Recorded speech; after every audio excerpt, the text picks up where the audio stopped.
भाऊवाल्यांनो, मीरा भाईंदरात तुमचं स्वागत आहे। पुन्हा एकदा मंत्री नितेश राणे साहेब मीरा भाईंदर मध्ये आले आणि कोणत्या चांगल्या कामासाठी ते आले नाहीत, तर ते मीरा भाईंदर मध्ये पुन्हा एकदा धार्मिक द्वेष पसरवण्यासाठी ते आले। आणि याच नितेश राणे साहेबांना मला विचारायचंय की याच मीरा भाईंदर मध्ये मराठी माणसाचा मोर्चा निघाला तेव्हा तुम्ही कुठे होतात? याच मीरा भाईंदर मध्ये मराठी माणसाला घर नाकारलं जातं तेव्हा तुम्ही कुठे असतात? याच मीरा भाईंदर मध्ये मराठी माणसाला मांस मच्छी खातो म्हणून त्याला तुच्छ लेखलं जातं, त्याला फ्लॅट दिले जात नाहीत तेव्हा तुम्ही कुठे असतात? नितेश राणे साहेब, याच्याबद्दल उत्तर द्या।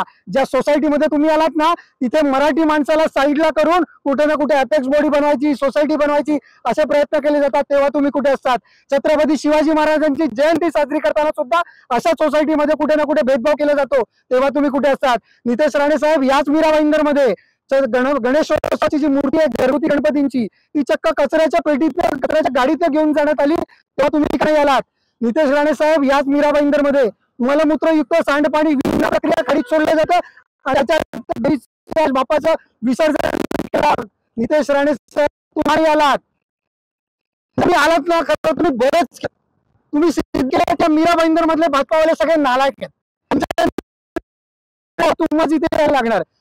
पण तुम्ही इकडे आलात तर तुम्हाला मला हेच विचारायचं आहे की मोठ्या मोठ्या डेंग्या हाकू नका।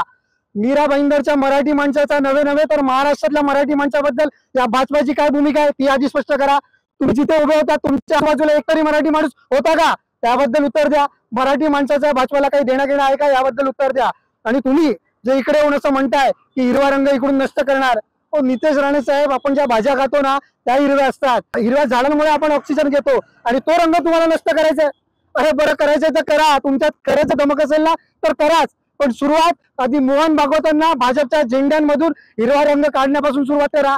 आहे दम करणार का? त्याच्याबद्दल उत्तर द्या। आणि तुम्ही जसं म्हणालात की हे हिंदू राष्ट्र आहे, खरं आहे, नेपाळ हे हिंदू राष्ट्र आहे, पण हा महाराष्ट्र आहे, हा छत्रपती शिवाजी महाराजांचा महाराष्ट्र आहे, शिवशाहू फुले आंबेडकरांचा महाराष्ट्र आहे। इथे तुमचे नफरती बीज चालणार नाही, तुम्ही किती विष ओकला तरी चालणार नाही, कारण हा छत्रपतींचा महाराष्ट्र आहे, लक्षात ठेवा।